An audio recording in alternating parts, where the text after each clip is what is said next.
সম্মানিত উপস্থিতি, কেমন আছেন আপনারা? আলহামদুলিল্লাহ, আলহামদুলিল্লাহ আলা কুল্লি হাল। আল্লাহ পাকের দরবারে লাখো কোটি শুকরিয়া জানাই যে আল্লাহ পাক আমাদের সবাইকে সুস্থ শরীরে আজকের এই মজলিসে উপস্থিত হওয়ার তৌফিক দিয়েছেন। আলহামদুলিল্লাহ। আরও একবার শুকরিয়া জানাবো মহান আল্লাহ রব্বুল আলামিনের দরবারে, যিনি আমাদের সবাইকে পুরো বছরের মধ্যে সর্বশ্রেষ্ঠ মাস শাহরু রমাদান মাসের দ্বার প্রান্তে উপনীত করেছেন। আলহামদুলিল্লাহ।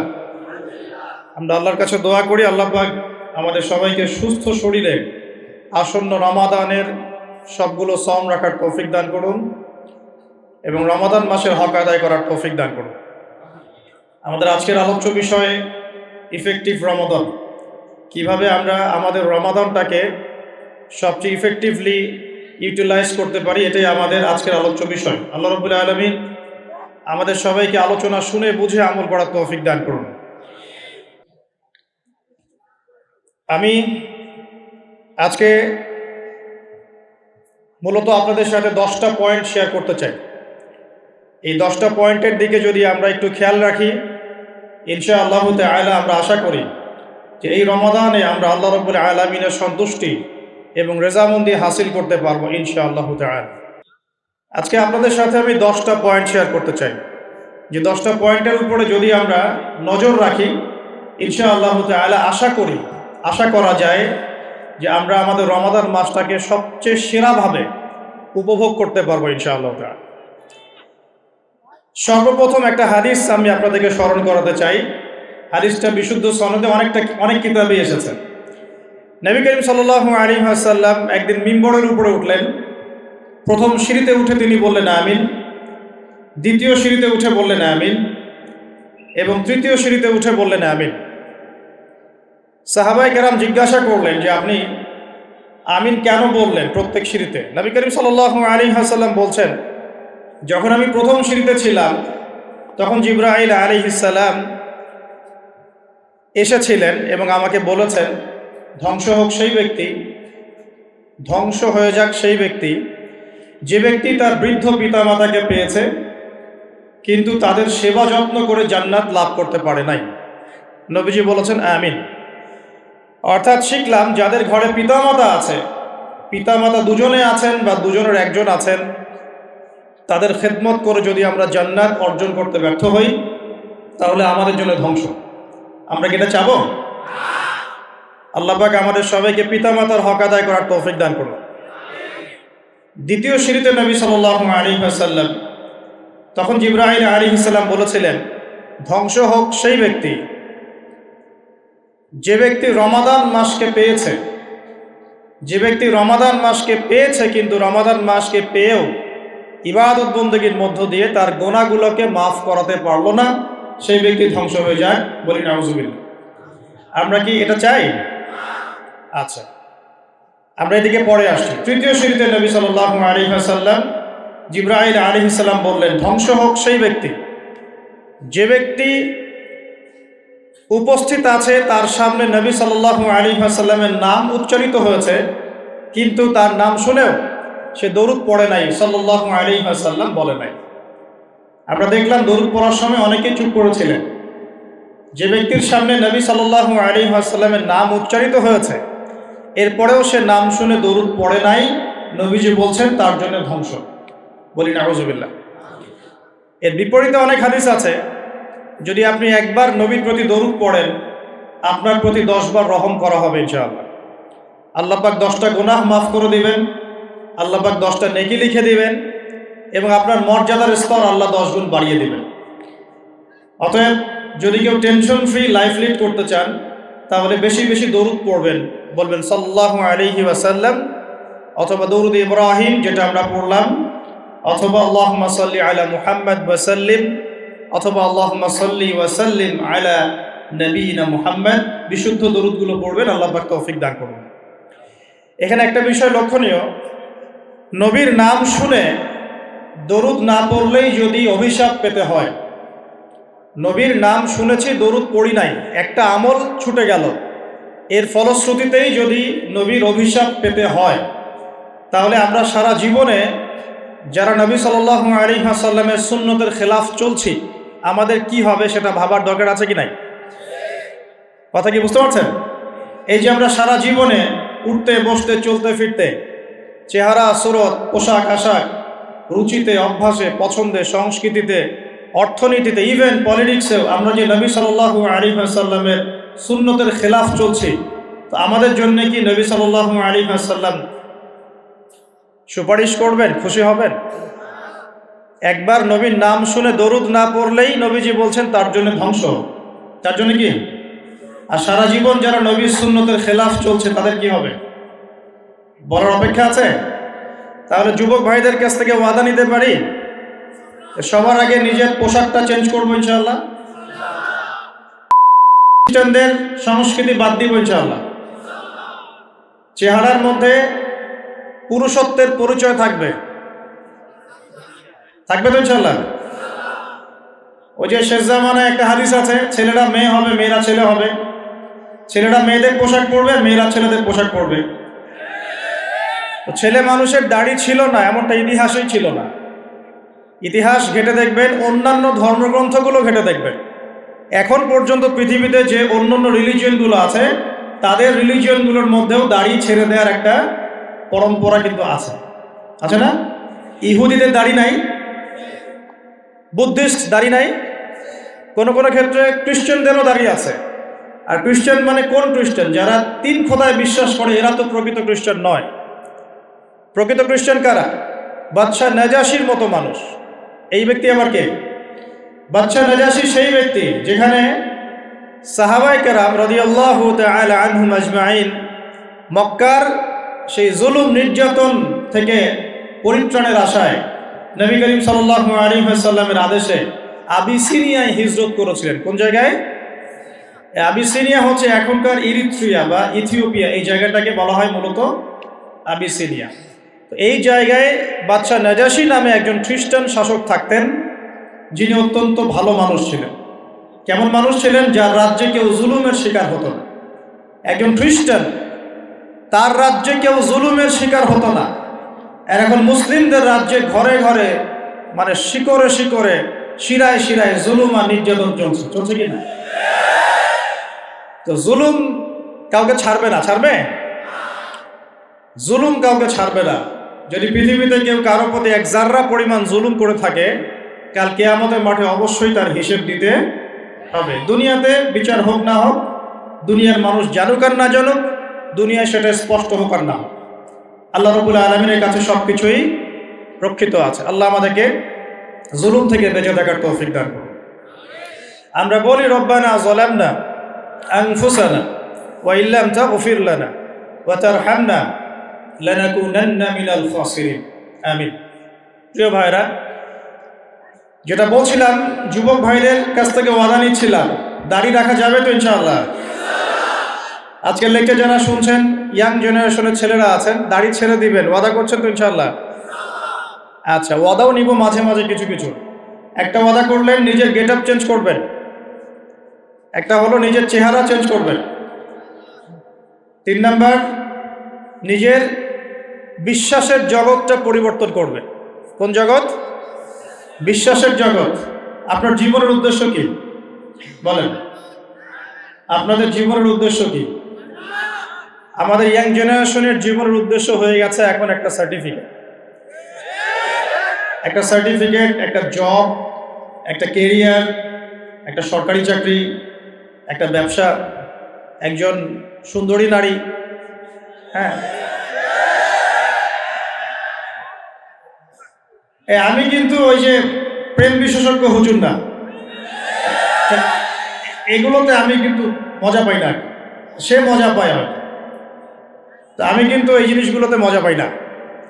ওই যে সুরসুরি মার্কা প্রেমের ওয়াজ করে যুবকদেরকে হেদায়েত দেওয়া যাবে? এগুলো প্রেম নয়, এগুলো হচ্ছে জিনা। এগুলো কি? জিনা আর সত্যিকারের ডিভাইন ভালোবাসার মধ্যে পার্থক্য আছে। জিনা হচ্ছে স্বার্থ কেন্দ্রিক। জিনা কি কেন্দ্রিক? এখানে স্বার্থ থাকে। কি থাকে? আর যখন আপনি ডিভাইন লাভ, আল্লাহর পক্ষ থেকে ডিভাইন ভালোবাসা আসবে বিয়ের পর, তখন সেখানে শুধুমাত্র স্বার্থ থাকে না, বরং কোনো কোনো ক্ষেত্রে নিজের স্বার্থ ক্ষুণ্ণ করে আমরা স্ত্রীদের স্বার্থ দেখি, দেখি না? এটা ডিভাইন। যখন আপনি রেসপন্সিবল পারসন, আপনার দায়িত্ববোধ আছে, এটা শুধু একটা যৌন সম্পর্ক না, এটা একটা ভালোবাসার দিলের সম্পর্ক, আত্মায় আত্মায় সম্পর্ক। একজন কষ্ট পেলে আরেকজনের লাগে, আরেকজন খুশি হলে আপনারও খুশি লাগে, সে বিপদে পড়লে আপনি তার পাশে থাকেন, আপনি বুঝতে পারেন যে আপনি তার দিকে সম্মানের চোখে তাকান, ভোগের চোখে তাকান না। তো এই যে প্রেম বিশেষজ্ঞ কিছু কিছু বের হয়েছে, এগুলো থেকে আমাদেরকে বের হয়ে আসতে হবে। আল্লাহ পাক তৌফিক দান করুন। ইয়াং জেনারেশনকে মহব্বত করতে হবে আল্লাহর সাথে। কার সাথে? আল্লাহর সাথে মহব্বত করেন, তার রাসূলের সাথে মহব্বত করেন, তার কিতাবের সাথে মহব্বত করেন, রাসূলের সুন্নতের সাথে মহব্বত করেন। ইনশাআল্লাহ পুরো দুনিয়া আপনার হয়ে যাবে ইনশাআল্লাহ। দুনিয়া তো কিছুই না, পরকাল পুরোটাই আপনার হয়ে যাবে ইনশাআল্লাহ। আর আপনাদের জীবনের উদ্দেশ্য হবে আল্লাহর সন্তুষ্টি অর্জন করা। কি করা? যে কোনো কাজ হোক, যত ছোটই মনে হোক না কেন, হোক সেটা একটা ছোট্ট দিনই প্রজেক্ট বা বড় কোনো ভিশন। আপনি দিনের জন্য একটা মসজিদ মাদ্রাসা করেছেন, অথবা আল্লাহর জমিনে দিন একদম কায়েম করেছেন, ছোট হোক আর বড় হোক, কিছু একটা আল্লাহ রাব্বুল আলামিনের সন্তুষ্টির জন্য এই দুনিয়ায় করে যেতে হবে। আল্লাহ পাক তৌফিক দান করুন। এটা হবে আপনার লাইফের ভিশন, অ্যাম্বিশন। আল্লাহ পাক তৌফিক দান করুন। নিজের বিশ্বাসের জগতে পরিবর্তন নিয়ে আসেন, চেহারায় পরিবর্তন নিয়ে আসেন, পোশাক আশাকে পরিবর্তন নিয়ে আসেন, নিজের কথাবার্তায় পরিবর্তন নিয়ে আসেন, নিজের ব্যক্তিত্বে পরিবর্তন নিয়ে আসেন। ব্যক্তিত্বে পরিবর্তন কেমন? মুসলিমরা কি স্মার্ট জাতি না আনস্মার্ট জাতি? মুসলিমরা কি খুব পিছিয়ে পড়া জাতি না এগিয়ে যাওয়া জাতি? বলেন তো। তাহলে আমরা সব ক্ষেত্রে এখন দিন দিন পিছিয়ে যাচ্ছি কেন? পিছাচ্ছি না কেন? পিছাবো তাহলে আমরা কেন দিন দিন বিশ্বের এই প্রতিযোগিতা থেকে আস্তে আস্তে পিছিয়ে পড়বো কেন? আমাদেরকে মাথায় আল্লাহ পাক ঘিলু দেন নাই, বুদ্ধি বিবেক দেন নাই, আমাদের কাছে আল্লাহ পাক কোরআন এবং সুন্নাহ নাজিল করেন নাই। তাহলে কোরআন সুন্নাহ হাতে থাকার পরেও আমরা বিশ্বের সংকটগুলো এখন মোকাবেলা করতে পারছি না কেন? এর উত্তর কে দিবে? খুব চমৎকার। এটা একটা কারণ। ভাই বলেছেন কোরআন এবং হাদিস থেকে পিছিয়ে পড়ার কারণে। আমি বলছি এর সাথে আরেকটা কারণ হচ্ছে কোরআন হাদিসকে আমরা বর্তমান প্রেক্ষাপটের সাথে মেলাতে পারছি না। মেলাতে পারছি না কেন? মনে করেন আজকে থেকে 5 বছর পর দেখলেন যে পুরো বিশ্বের মার্কেটগুলোর মধ্যে এখন খালি ক্রিপ্টোকারেন্সি ঘুরে বেড়াচ্ছে। হ্যাঁ, মনে করেন, কিছু বলেন না, কারণ এখানে অনেকে আছে তারা আমার কথাগুলোকে ভবিষ্যৎ বক্তা মনে করে। কি মনে করে? এই যে আকাশে মেঘ আছে না, এখন যদি আপনি বাসা থেকে ছাতা নিয়ে বের হন, তার মানে কি এই যে আপনি ভবিষ্যৎ জানেন? কথা বলেন দেখি। মনে করেন আসমানে মেঘ জমেছে, এখন আপনি বাসা থেকে বের হওয়ার সময় ছাতা নিয়েছেন, তার মানে কি আপনি গায়েবের খবর জানেন? তার মানে কি আপনি ভবিষ্যৎ বক্তা? নাকি আপনার দূরদর্শিতা আছে? কোনটা? ইন কেস যদি বৃষ্টি হয়ে যায়, আমার কাছে কি আছে? ছাতা। এই স্মার্টনেসটা অর্জন করা কি উচিত না? কোরআন সুন্নাহ থেকে যদি আমরা এই বিষয়গুলো জানতে পারি, তাহলে বিশ্বের প্রতিযোগিতায় আমরা এগিয়ে যাব না? মনে করেন আপনি 5 বছর পর দেখলেন যে সব কিছুই চলে যাচ্ছে, এখন ক্রিপ্টোকারেন্সি ঘোরাফেরা করছে। এটা কি? এটা কাকে বলে? এটা জায়েজ না না জায়েজ? এর মধ্যে সুদ আছে কি নাই? এটার মধ্যে জুলুম হবে কি না? গরিবের সম্পদ এখানে আত্মসাৎ করা হবে কি না? এগুলোর সলিউশন কোরআন সুন্নাহয় নাই। আমরা যে বড় গলায় বলি যে কোরআন এবং সুন্নাহয় সমস্ত বিষয়ের সমাধান আছে, বলি না আমরা? তাহলে এই সমস্যার সমাধান কোরআনে থাকবে না? হাদিসে থাকবে না? তাহলে এখন যদি আপনি স্মার্ট হন, আপনি আগামীর জন্য পদক্ষেপ নিতে পারবেন, বুঝতে পারবেন এটা কি, এটা কেন, এটা কি জন্যে নাজিল করা হলো ওদের পক্ষ থেকে, আর কি পক্ষ থেকে, এর পিছনে ওদের ভিশন কি, ওরা কি চায়, মানব জাতির উপর কিভাবে তারা জুলুম করছে, এই প্রশ্নগুলোর উত্তর কি কোরআন সুন্নাহ আমাদেরকে দিতে পারে না? যদি আপনি গবেষণা করে খুঁজে বের করতে পারেন এবং খুঁজে বের করে আপনি সাধারণ মানুষের চেয়ে কিছুদিন আগেই বুঝতে পারেন এটা হতে যাচ্ছে, তার মানে আপনার এই জ্ঞানটা কি জায়েজ না জায়েজ? খিদির আলাইহিস সালাম যে বললেন নৌকাটা ফুটা আমি এই জন্য করেছিলাম, নৌকা ফুটা না করলে ওই যে সমুদ্রের কি ছিল, জলদস্যু বা মালিক নৌকা নিয়ে চলে যেত, মনে আছে কোন সূরা? কোন সূরা? সূরা কাহফ। হ্যাঁ, তো মূসা আলাইহিস সালাম তো বুঝতে পারলেন না কেন তিনি নৌকা ফুটা করছেন। খিদির আলাইহিস সালাম একটা বাচ্চাকে হত্যা করলেন, মনে আছে? মূসা আলাইহিস সালাম বললেন, এটা কি করলেন আপনি? এমন একটা গর্হিত কাজ করলেন, জঘন্য কাজ করলেন আপনি একটা। মূসা আলাইহিস সালাম আবার প্রশ্ন করেছিলেন, কেন দেয়াল নির্মাণ করছেন, কি দরকার? খিদির আলাইহিস সালাম বলেছিলেন, এই দেয়ালের নিচে 2 জন এতিম বাচ্চার পৈতৃক সম্পত্তি আছে। এই 3টা ঘটনাতে খিদির আলাইহিস সালাম বেশি স্মার্ট না মূসা আলাইহিস সালাম? এখন খিদির আলাইহিস সালাম শুধুমাত্র বাইরের চোখ দিয়ে দেখেন নাই, তিনি বাহির ভিতর উভয় চোখ দিয়ে দেখেছেন। আর এই দেখার ক্ষমতাটা দিয়েছেন আল্লাহ পাক। কে দিয়েছেন? তার কি নিজস্ব জ্ঞান ছিল? আল্লাহ পাক তাকে জ্ঞান দিয়েছেন। আল্লাহ বলছেন যে আমি আমার এই বান্দাকে আমার পক্ষ থেকে জ্ঞান শিখিয়েছি।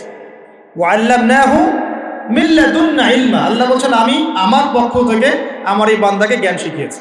আল্লাহ পাক চাইলে আপনাকে অন্তর্দৃষ্টি দিতে পারেন কি না? এখন প্রশ্ন হচ্ছে, অন্তর্দৃষ্টি পাওয়ার জন্য কি কি করতে হবে, কি কি কাজ করলে আশা করা যায় যে আপনি নূর এবং বাসিরা পাবেন? আশা করা যায়। তার মধ্যে 1 নম্বর কাজ হচ্ছে নিজের অন্তরটাকে আগে কলুষিত মুক্ত করা। আর অন্তরের মধ্যে কারোর প্রতি হিংসা, বিদ্বেষ, রিয়া, অহংকার রাখা যাবে। অন্তর হবে একদম নিট অ্যান্ড ক্লিন। সবার কল্যাণকামী হবেন, সবার ভালো চাবেন, সবাইকে ভাই মনে করবেন। পারা যাবে ইনশাআল্লাহ? বরং মনে করবেন এই দুনিয়াতে সবচেয়ে পাপী মানুষ আপনি, বাকি সবাই ভালো। এই দুনিয়াতে সবচেয়ে খারাপ মানুষকে আমি নিজে, বাকি সবাই ভালো। নিজের গুনাহ নিয়ে, নিজের আমল নামা নিয়ে ব্যস্ত থাকতে হবে আগে।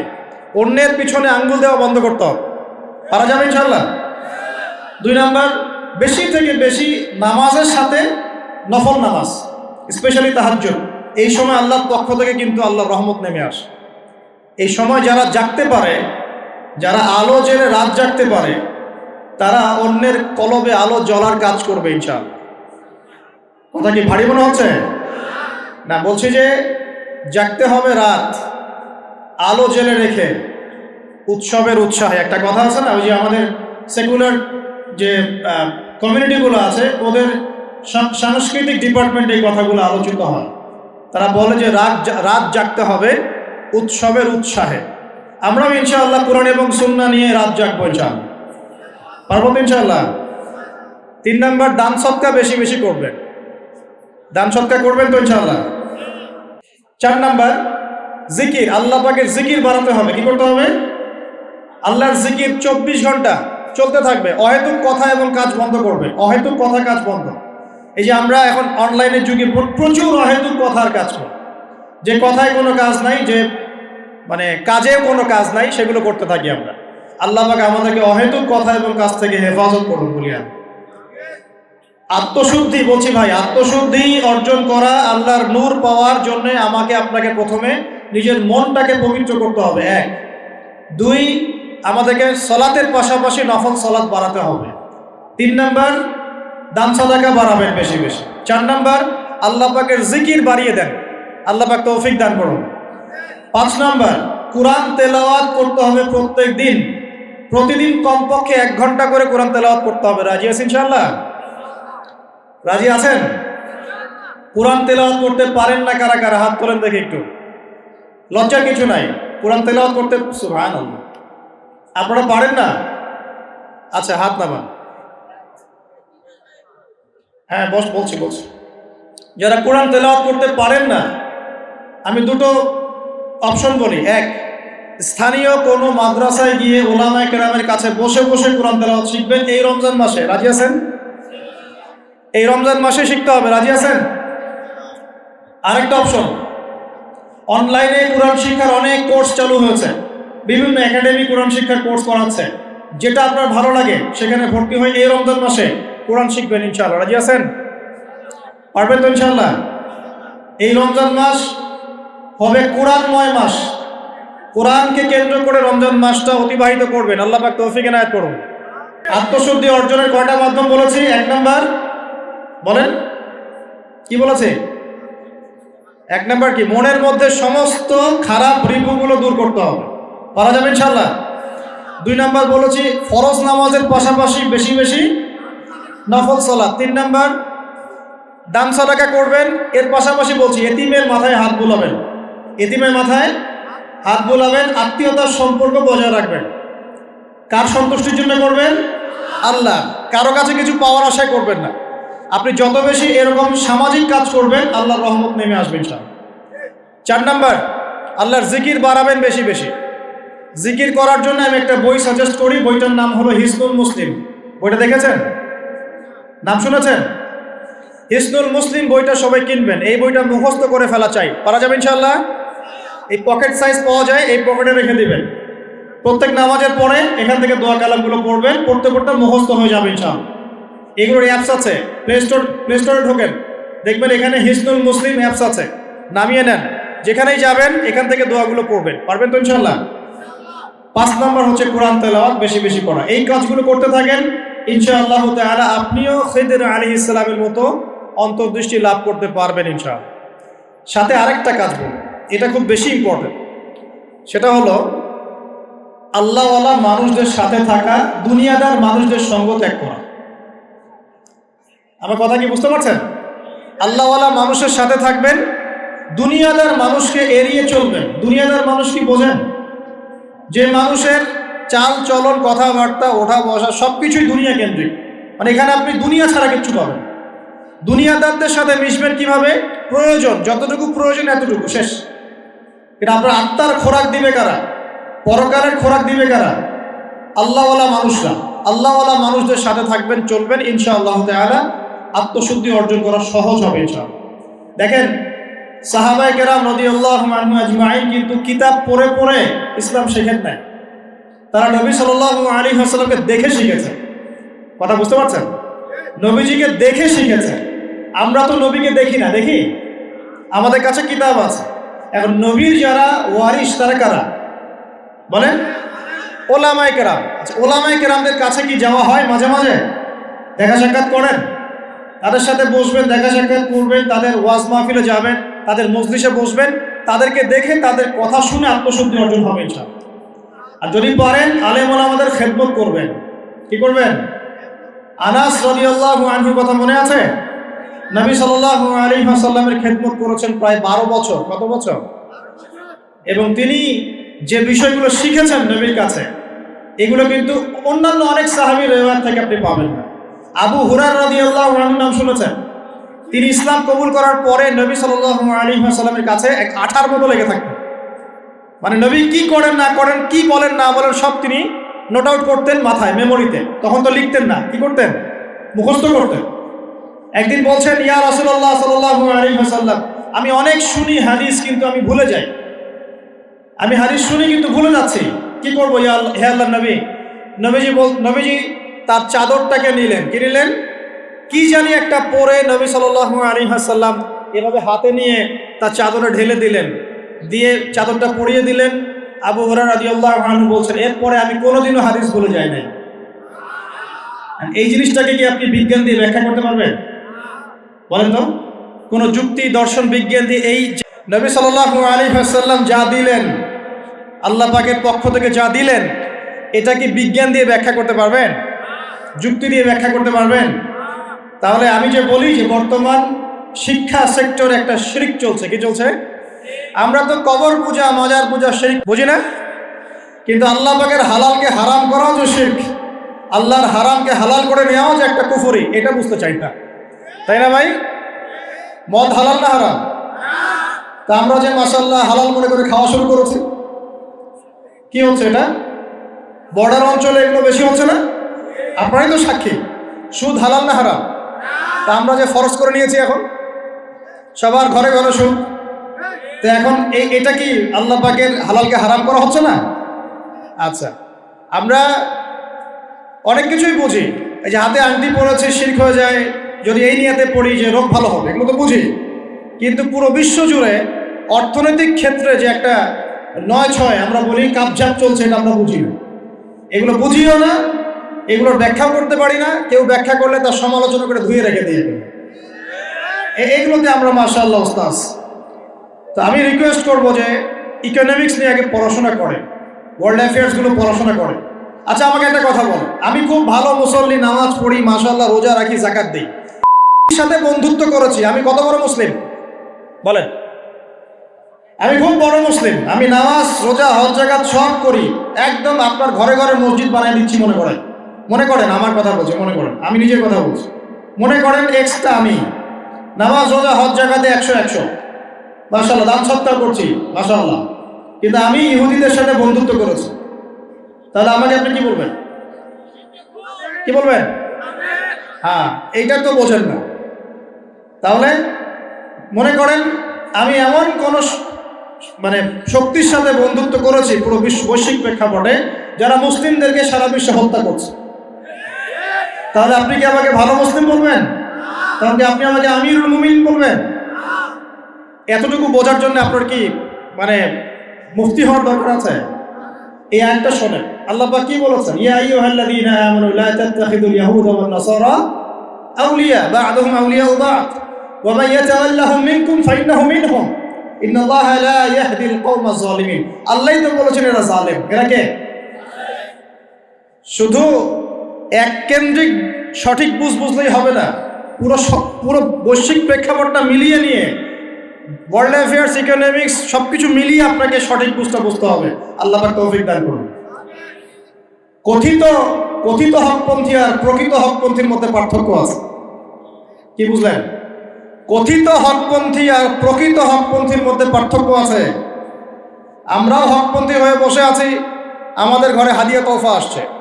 আর এমনও হকপন্থী আছে সারা বিশ্বে মাশাআল্লাহ, ওদেরকে আমরা খুঁজেই পাচ্ছি না এখন। তাহলে সব হকপন্থী কি একরকম হলো? প্রথম বিষয় ক্লিয়ার করবেন, বিশ্বাসের জগতে পরিবর্তন। সেটা হলো কোরআন এবং সুন্নাহ যা আছে আমি 100% মানার চেষ্টা করব ইনশাআল্লাহ। কোরআন সুন্নাহ যা আছে চূড়ান্ত, এর মধ্যে যার আকীদা, আমল, মানহাজ পড়বে আমি নিব, যারটা পড়বে না আমি নিব না। সোজা কথা পরিষ্কার? আচ্ছা, এবার আসেন যেখান থেকে আমি আলোচনা শুরু করেছি। প্রিয় ভাই, ওই যে হাদিসটা বললাম 3টা সিঁড়ি, এই সিঁড়ির মধ্যে রমজানের সাথে সম্পর্কিত কোনটা? কয় নাম্বার সিঁড়ি? হ্যাঁ, 2 নাম্বার। নবীজি কি বলছেন? সেই ব্যক্তি ধ্বংস হোক। আমরা কি ধ্বংস হতে চাই? কোন ব্যক্তি ধ্বংস? যে ব্যক্তি রমজান মাস পেয়েছে, ইবাদত করে আল্লাহর কাছে গুনাহ মাফ করাতে পারলো না, ধ্বংস হল। আচ্ছা, প্রশ্ন এখন, কিভাবে ইবাদত করলে, কোন কোন বিষয়গুলো দিকে খেয়াল রাখলে রমজান মাসে আমি ওই ধ্বংসপ্রাপ্তদের অন্তর্ভুক্ত হব না ইনশাআল্লাহ? জানার দরকার আছে কি নাই? লম্বা না করে আপনাকে আমি 10টা পয়েন্ট বলছি। কয়টা পয়েন্ট? 1 নম্বর, আগে আমাকে বলেন তো, রমজান মাসে রোজা ফরজ হয়েছে কত হিজরিতে? বলেন, কে বলেছেন? বলেন। হ্যাঁ, ওই তো মাশাআল্লাহ, 2য় হিজরি। এই বাংলাদেশ কার সাথে ক্রিকেট খেলে এখন? তোমাদের দ্বারাই হবে মাশাআল্লাহ। কে সেঞ্চুরি করলো? শাক বলেন। কে? মুশফিকুর রহিম। মুশফিকুর রহিম দাঁড়িয়ে রাখছে, দেখছো? ওমরা করে আসছে। বাংলাদেশ ক্রিকেট টিমের প্লেয়ারদের মধ্যে অনেকে আছে তারা 5 ওয়াক্ত নামাজ পড়ে। মাশাআল্লাহ, বাংলাদেশ ক্রিকেট টিমে অনেক প্লেয়ার আছে যারা 5 ওয়াক্ত নামাজ পড়ে। এত সফর করে, খেলাধুলা করে, প্র্যাকটিস করেও যদি 5 ওয়াক্ত নামাজ পড়তে পারে, আমরা পড়তে পারি না কেন? বলেন তো ভাই, কেন পারি না? নামাজ না পড়লে কেউ মুসলিম থাকে? এখন কাফের বললে তো বলবেন যে খারেজি হয়ে গেছে, কাফার কুফরি ফতোয়া দিয়ে চলে গেল নাকি? বড় বড় আরব বিদ্বানদের ফতোয়ার বইগুলো খুলে দেখেন, তারা কি বলেছেন? মান তারাকা সালাতান মুতাআম্মিদান ফাকাদ কাফার। এই হাদিসের আলোকে বলেছেন, কেউ যদি ইচ্ছা করে সালাত না পড়ে ছেড়ে দেয়, সে ব্যক্তি কাফের হয়ে কি হয়ে গেল? ইচ্ছা করে নামাজ ছাড়তে পারবেন না আপনি। ওজন থাকলে আলাদা কথা, ইচ্ছাকৃতভাবে কেউ যদি নামাজের ফরজিয়াতকে অস্বীকার করে, সে কাফের হয়ে যাবে। শুধু তাই নয়, কেউ যদি মান ফাররাকা বাইনা সালাতি ওয়া যাকাত ফাকাদ কাফার, কেউ যদি নামাজ এবং যাকাতের মধ্যে পার্থক্য করে, সেও কাফের হয়ে যাবে। নামাজ পড়ে যাকাত দেয় না, কি হবে? বলেন, নামাজ পড়ে কিন্তু যাকাত দেয় না, কি হবে? এগুলো আকীদা পরিষ্কার করে। আকীদা কি শুধু আল্লাহ কথায় ওটার নাম আকীদা? রাসূল কিসের তৈরি, এটার নামই আকীদা? কি করলে ঈমান টিকে থাকে, কি করলে ঈমান হারা হয়ে যায়, এটাও আকীদার অংশ। কি করলে ঈমান টিকে থাকে আর কি করলে ঈমান ভেঙে যায়, এটা জানাও তো আকীদার অংশ নাকি? আল্লাহ পাকের দ্বীনকে নিয়ে কেউ ঠাট্টা বিদ্রুপ করলো, ঈমান থাকবে? কেউ যদি আল্লাহর নবীকে গালি দেয়, ঈমান থাকবে? কেউ যদি ইসলামের কোনো ফরজিয়াতকে অস্বীকার করে, ঈমান থাকবে? কেউ যদি বলে আমি কোরআনের সব মানি, সূরা নাস মানি না, ঈমান থাকবে? এগুলো সব কিছুই আকীদার অন্তর্ভুক্ত। আল্লাহর হালালকে কেউ হারাম করে, আল্লাহর হারামকে হালাল করে নেয়, কি হবে? এগুলো কিসের অংশ? সুবহানাল্লাহ। পরিপূর্ণ জ্ঞানটা অর্জন করেন, তারপর দেখেন কোনটা সত্য কোনটা মিথ্যা। আল্লাহ পাক বোঝার তৌফিক দান করুন। দেখুন, আমরা রাসূল সাল্লাল্লাহু আলাইহি ওয়াসাল্লাম এবং সাহাবায়ে কেরাম রাদিয়াল্লাহু আনহুম আজমাইন তাদের তরিকা ফলো করবো ইনশাআল্লাহ। আল্লাহর নবী এবং সাহাবায়ে কেরাম এবং যুগ যুগ ধরে যারা তাদেরকে ফলো করেছেন, এই সলফে সালেহিনের তরিকা আমরা ফলো করবো ইনশাআল্লাহ। রাজি আছেন ইনশাআল্লাহ? তবে কথিত ফলো আর প্রকৃত ফলোর মধ্যে পার্থক্য আছে। ফলো করার নাম করে যদি সাথে বন্ধুত্ব করি হবে? কথা বলেন। ফলো করার নাম করে যদি আল্লাহ পাকের হালালকে হারাম করি, হারামকে হালাল করি হবে? সুবহানাল্লাহ। ইসলামের ফরজিয়তকে অস্বীকার করি হবে? যদি কিছু মানুষ আল্লাহ রাব্বুল আলামিনের দ্বীন প্রতিষ্ঠার চেষ্টা করে, ওদেরকে যদি আমরা গালিগালাজ করা শুরু করি, কাজ হবে? সবকিছুই বুঝে শুনে কাজ করতে হবে। আল্লাহ পাক তৌফিক দান করুন। প্রিয় ভাইয়েরা, আমরা কি চাই রমজান মাস পেয়েও আমরা এর ফজিলত থেকে মাহরুম হয়ে যাই? আমরা কি চাই? এই যেমন বলতে পারলেন কে সেঞ্চুরি করেছে, ঠিক তেমনি বলতে হবে কত হিজরিতে রমজানের রোজা ফরজ হয়েছে। কত হিজরি? আচ্ছা, রমজানের রোজা যে হিজরিতে ফরজ হয়েছে, ওই হিজরিতে আরো 2টা ঘটনা ঘটেছে। কি কি? কে বলতে পারবেন? এই তো মাশাআল্লাহ। কি নাম আপনার? মাশাআল্লাহ। আল্লাহ পাক আপনার জ্ঞানে বরকত দান করুন। যে রমজান মাসে আমরা সওম রাখছি, সেই রমজান মাসে সাহাবীরা বদরের যুদ্ধ করেছেন, বলেন সুবহানাল্লাহ।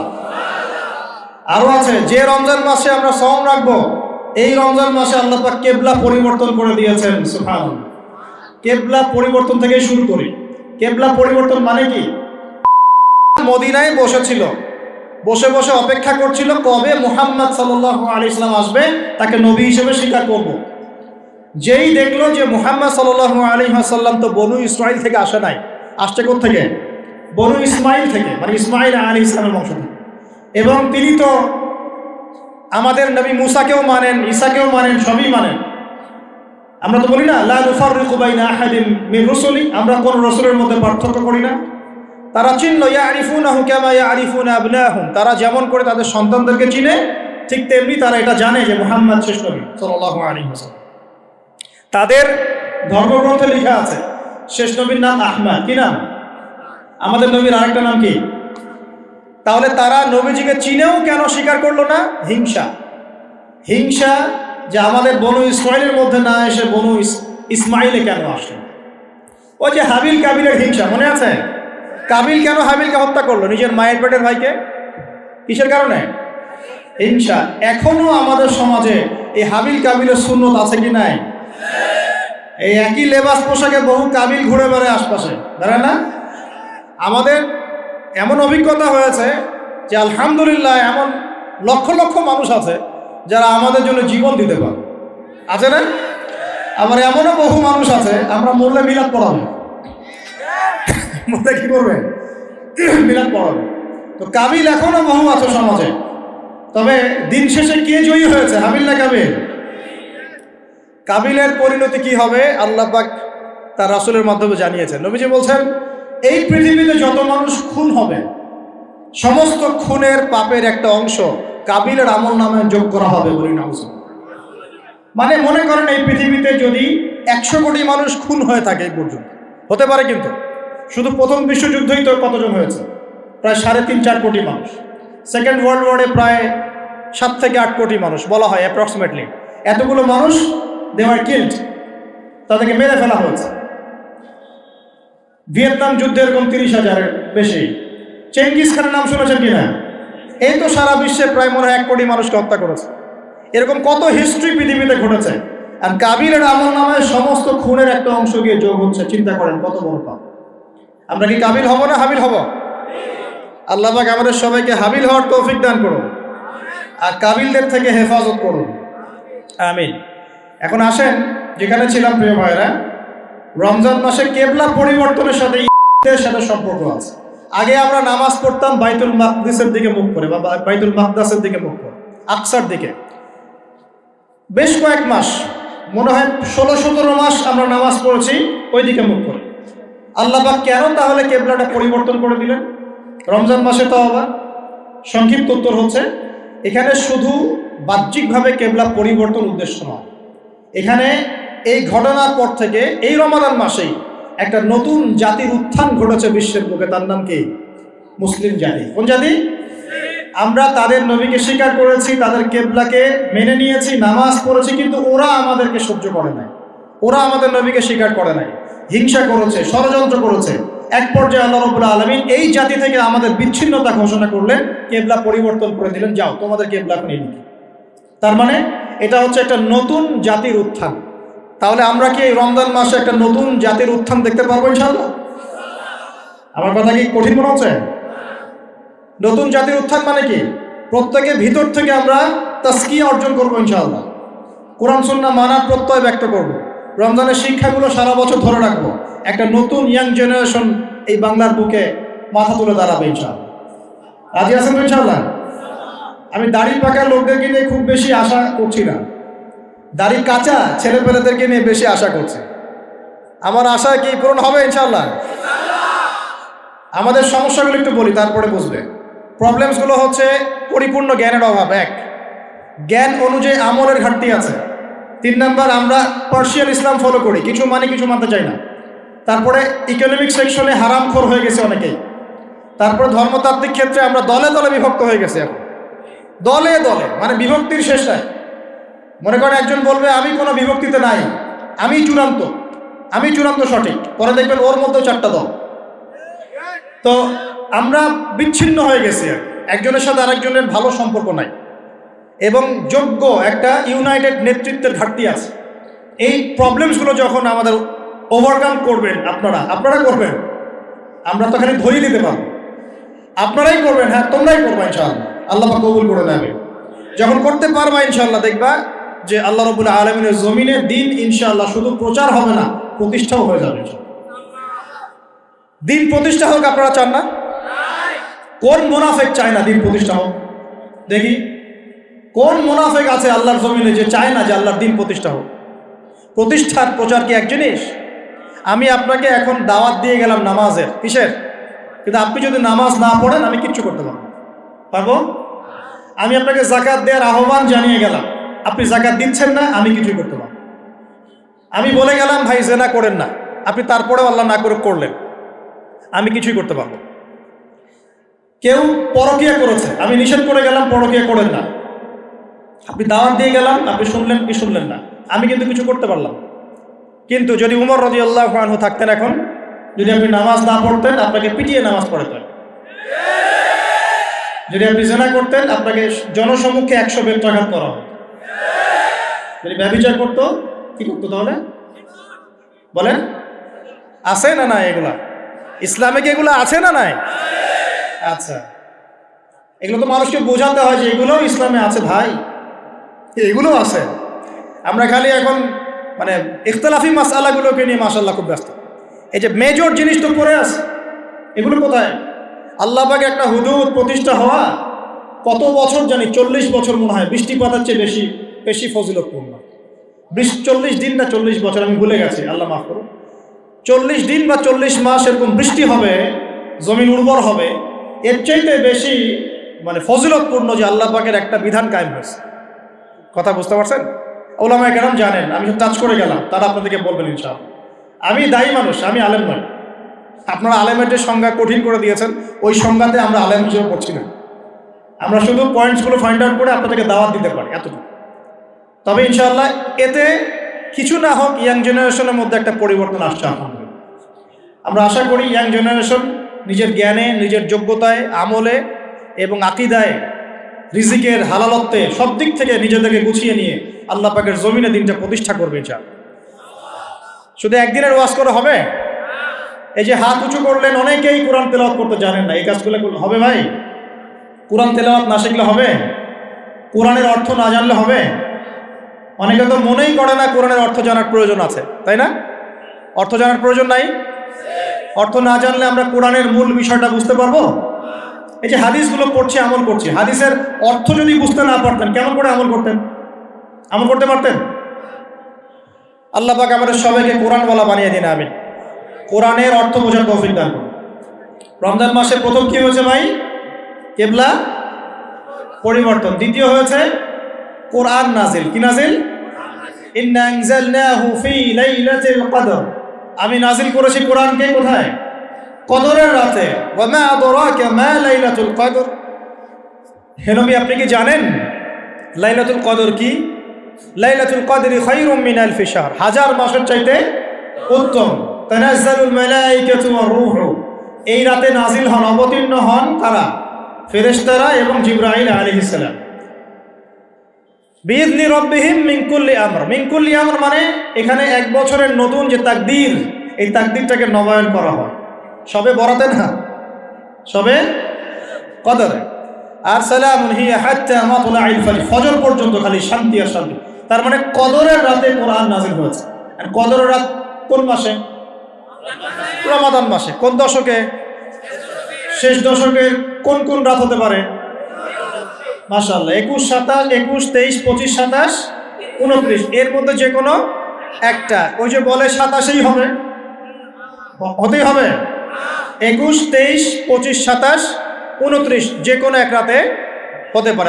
আল্লাহ পাক আমাদেরকে লাইলাতুল কদর পড়ার তৌফিক দান। এবং যুবকদের যৌবনে আল্লাহ পাক বেশি বেশি রমজান দান করুন, বেশি বেশি লাইলাতুল কদর দান করুন। আগেকার উম্মতের হায়াত লম্বা ছিল, তাই তারা অনেক সময় পেত ইবাদত করা। আমাদের যেহেতু একটা শর্ট, এই কারণে আল্লাহ রাব্বুল আলামিন আমাদেরকে এরকম উৎসবের কিছু সিজন দিয়েছেন, ইবাদতের সিজন দিয়েছেন। যেমন লাইলাতুল কদর, এক রাত ইবাদত করবেন, 1000 মাস ইবাদতের চাইতে উত্তম হবে ইনশাআল্লাহ। আল্লাহ রাব্বুল আলামিন আমাদের সবাইকে বেশি বেশি নেক আমল করার তৌফিক এনায়েত করুন। এখন আল্লাহ পাক বলছেন কোরআন নাজিল করেছি লাইলাতুল কদরে। লাইলাতুল কদর হচ্ছে রমজান মাসের শেষ দশক, তার মানে রমাদান মাসে কোরআন নাজিল হয়েছে। তাহলে রমাদান মাসের সবচেয়ে ইম্পর্টেন্ট বিষয় কি ভাই? কোরআন নাজিল হওয়া। এখন কোরআন নাজিল হওয়ার পর কি হয়েছে? উত্তর, কোরআন নাজিল হওয়ার পর মাত্র 23 বছরের ব্যবধানে, কত বছর?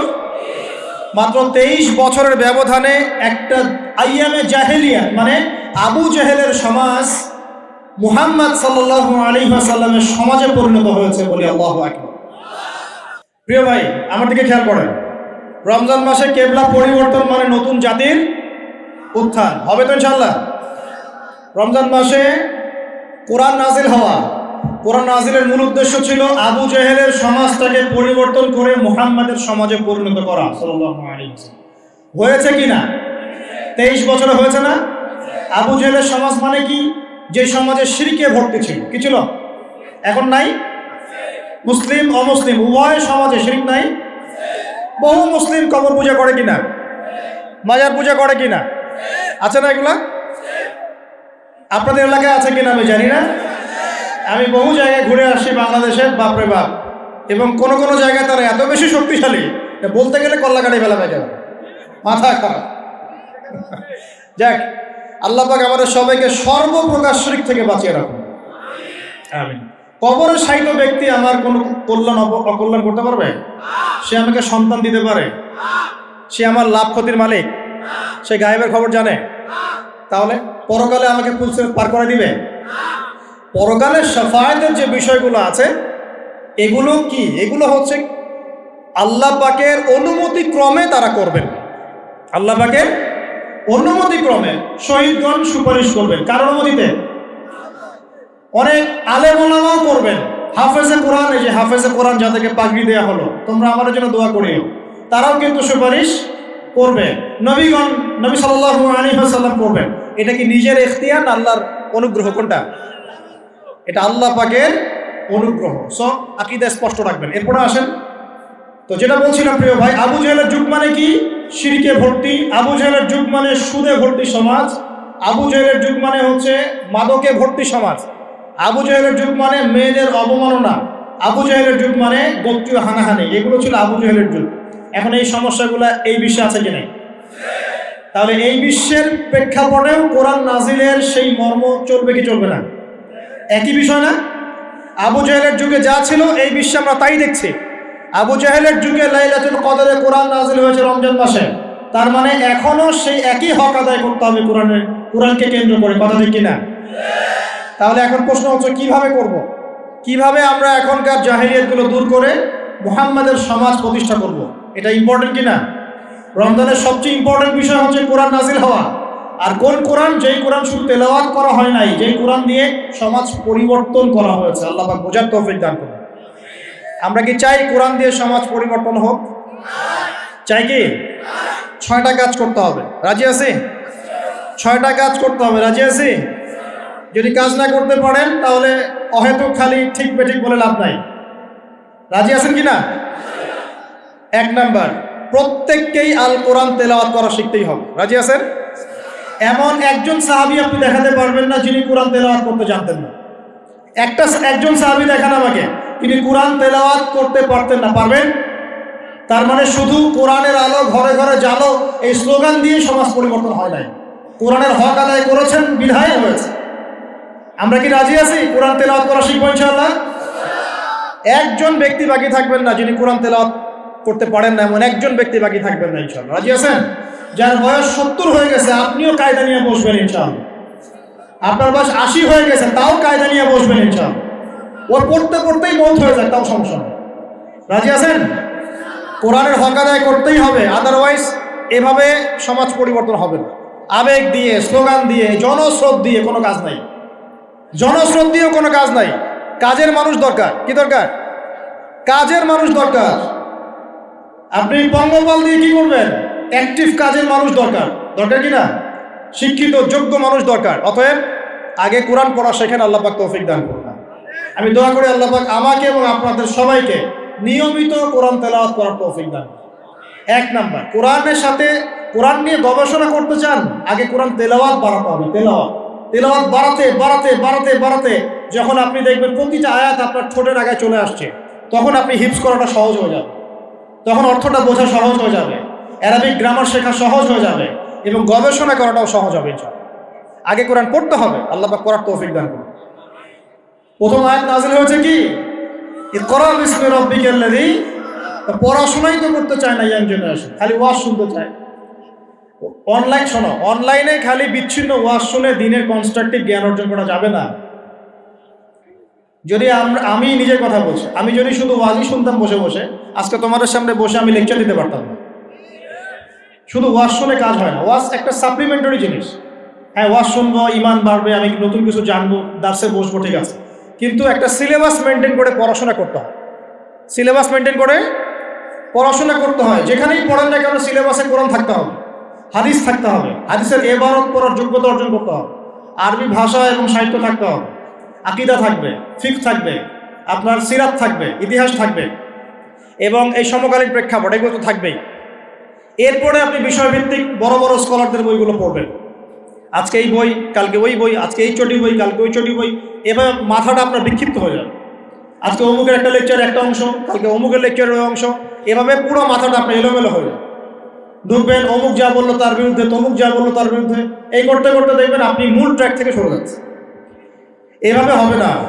কনস্ট্রাকটিভ সিলেবাসে পড়াশোনা করতে হবে। এই পড়াশোনা করতে হলে ওলামায়ে কেরামের সোহবত কি লাগবে কি না? লাগবে। ওলামায়ে কেরামের কাছে আসবেন, পরামর্শ করবেন কিভাবে পড়লে আমি দায়ী হতে পারবো, কিভাবে পড়লে আমি একটা ভালো জায়গায় যেতে পারবো, কিভাবে পড়লে আমি দিনের শরঈ যে বেসিক নলেজগুলো অর্জন করতে পারবো, এটা পরামর্শ করে পড়াশোনা করবেন। আল্লাহ পাক তৌফিক দান করুন। তো প্রিয় ভাইয়েরা, 6টা কাজের প্রথমটা হচ্ছে আল কোরআন। আগে আপনাকে পড়া শিখতে হবে। 1, 2, কোরআনের ভাষা শিখতে হবে। কোরআনের ভাষা শিখতে হবে। আমি বিশ্বাস করি যে প্রত্যেকের পক্ষেই আরবি ভাষা শেখা সম্ভব। আপনারা হিন্দি বোঝেন? বোঝেন? আপনারা বোঝেন কিনা জানি না, আপনাদের মা বোনরা ঠিকই বোঝে। বোঝে না? কেমনে বুঝলো? হ্যাঁ, এটা হচ্ছে সাংস্কৃতিক আগ্রাসন। কিরকম সাংস্কৃতিক আগ্রাসন? মানে আপনি এই যে ব্রিটিশরা শাসন করে গিয়েছে উপমহাদেশ 200 বছর, ওরা যে চলে গিয়েছে তাও তো মানুষ ইংরেজিতে পড়ার করে কথা বলে না? সারা বিশ্বে ইংরেজি চলছে না? সাংস্কৃতিক আগ্রাসন। এখন এইদিকে আপনি বাংলা, হিন্দি কি আপনার কোন স্কুলে পড়ানো হয়? কলেজে পড়ানো হয়? শিখলেন, মিডিয়ার মাধ্যমে শিখে গেলেন।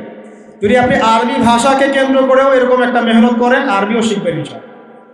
পারা যাবে? 3 নম্বর কাজ, কোরআনের কিছু অংশ মুখস্থ করতে হবে। রাজি আছে কিনা ইনশাআল্লাহ? কমপক্ষে 1 পারা, কমপক্ষে 1 পারা মুখস্থ করবো। রাজি আছে ইনশাআল্লাহ? 4 নম্বর, কোরআনের অর্থ বুঝতেই হবে। রাজি আছেন কিনা? আমি 3টা তাফসীরের নাম বলে দেই। জালালাইন, ইবনে কাসির, মারিফুল কোরআন। কমপক্ষে এই 3টা তাফসীর বাসায় থাকা চাই। রাজি আছেন? কিনবেন, অবশ্যই কিনবেন এবং কম্পারেটিভভাবে পড়বেন। দেখবেন ইনশাআল্লাহ আপনি অনেক কিছুই বুঝতে পারছেন। আপনি আরবি ভাষা না শিখলেও না বুঝলেও কমপক্ষে প্রতিদিন 10টা করে আয়াত পড়বেন অর্থ সহ। পারবেন কিনা ইনশাআল্লাহ? রাজি আছেন তো ইনশাআল্লাহ? 5 নম্বর হচ্ছে আল কোরআনের আদেশ মানা, নিষেধ বর্জন করা। কোরআনের আদেশ মানা, নিষেধ বর্জন করা। আল্লাহ পাক আমাদের সবাইকে কোরআনের আদেশ মানা, নিষেধ বর্জন করার তৌফিক দান করুন, বলি আমিন। আর 6 নম্বর হচ্ছে কোরআনের দাওয়াত মানুষের দুয়ারে দুয়ারে পৌঁছে দেয়। পারবো ইনশাআল্লাহ? যারা কোরআন শিখেছি, টুকটাক কিছু পড়েছি, জেনেছি, অতটুকুই আপনি মানুষের কাছে পৌঁছে দেন। আল্লাহ পাক তৌফিক দান করুন। এই 6টা কাজ কোরআন কেন্দ্রিক করতে হবে ইনশাআল্লাহ, তাহলে কোরআনের সমাজ প্রতিষ্ঠা হবে ইনশাআল্লাহ। আল্লাহ পাক আমাদের সবাইকে কবুল করুন, বলি আমিন।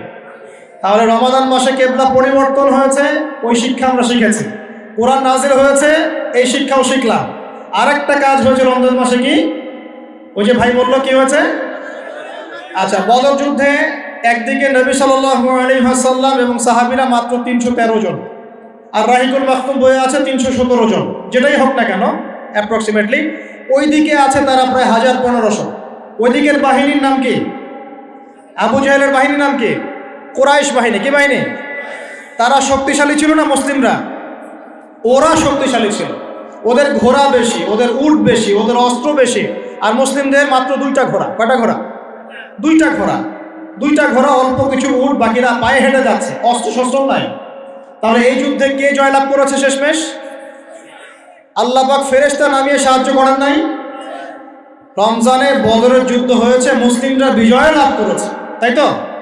এখন শিখলাম কি? রমজান মাস হচ্ছে জালেমের বিরুদ্ধে দাঁড়িয়ে যাওয়ার মাস। শিখলাম কি? বুঝতে পারলেন কথা নাকি না বুঝেই হ্যাঁ বললেন? রমজান মাস কি? জালেমের বিরুদ্ধে দাঁড়িয়ে যাওয়ার মাস। এখন আগেই বড় লেভেলে আপনাকে নিয়ে যাচ্ছি না। আমাদের নফস কি জুলুম করেছে কিনা? আল্লাহুম্মা ইন্নী যালামতু নাফসি পড়ি কিনা? রব্বানা যালামনা আনফুসানা পড়ি কিনা? আর নিজের নফসের জুলুমের বিরুদ্ধে আপনি দাঁড়িয়ে যাবেন রমজান মাসে ইনশাআল্লাহ। ওই সমস্ত হারাম অ্যাফেয়ার্স বন্ধ, পর্নোগ্রাফি দেখা বন্ধ, সুদ খাওয়া বন্ধ, ঘুষ নেওয়া বন্ধ, মিথ্যা কথা বলা বন্ধ। মানে নফসের সাথে তাবেদারির যত পাপ আছে সব পাপ বন্ধ ইনশাআল্লাহ। রাজি আছে কি না? নিয়াত করেন ভাই, ইন্নামাল আমালু, নিয়াত তো করেন, আল্লাহ পাক তৌফিক দিবেন ইনশাআল্লাহ। আচ্ছা, তারপরে যদি দেখেন পরিবারে জুলুম, ওর বিরুদ্ধে দাঁড়িয়ে যাবেন। যদি দেখেন যে সমাজে জুলুম, ওর বিরুদ্ধে দাঁড়িয়ে যাবেন। যদি দেখেন বিশ্বে জুলুম, ইনশাআল্লাহ মুসলমানরা ওর বিরুদ্ধে দাঁড়াবে ইনশাআল্লাহ।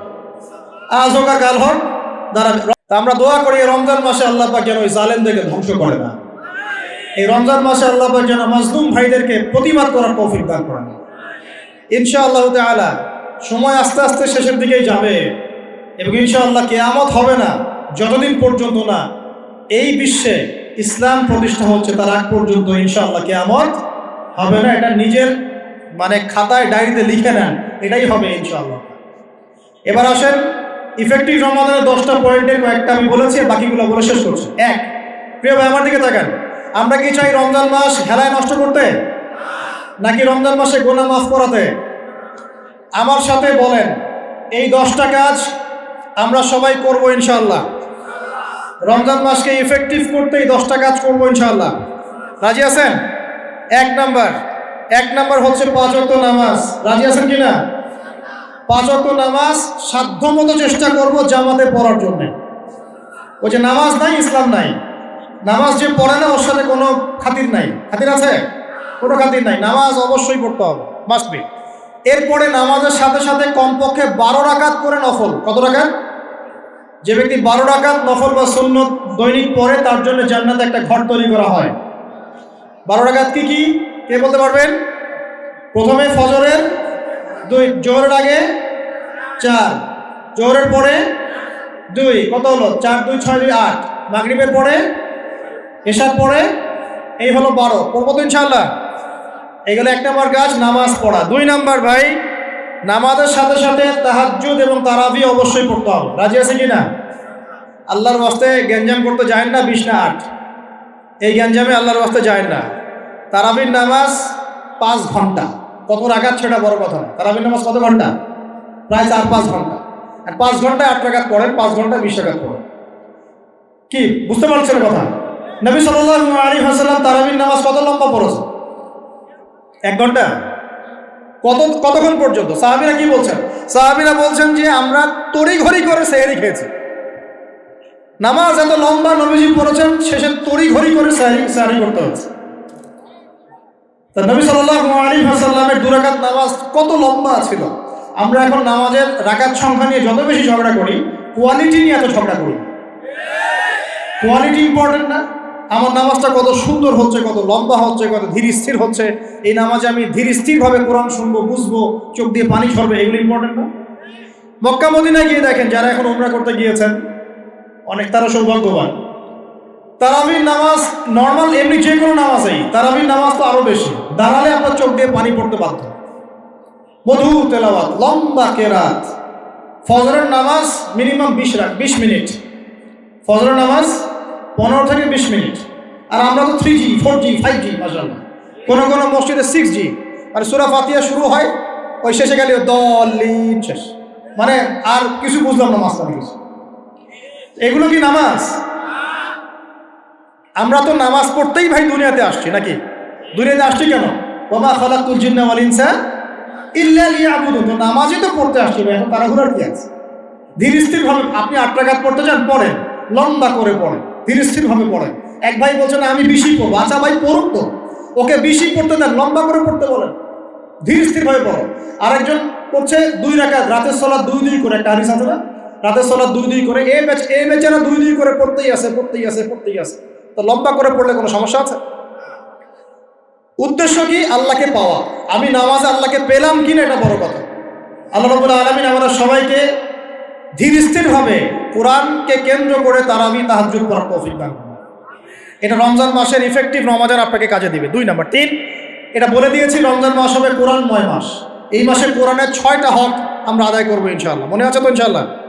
তেলাওয়াত, মুখস্থ করা, আরবি শেখা, আদেশ নিষেধ মানা, দাওয়াত দেয়া এবং হিফজ করা। পারবো তো ইনশাআল্লাহ?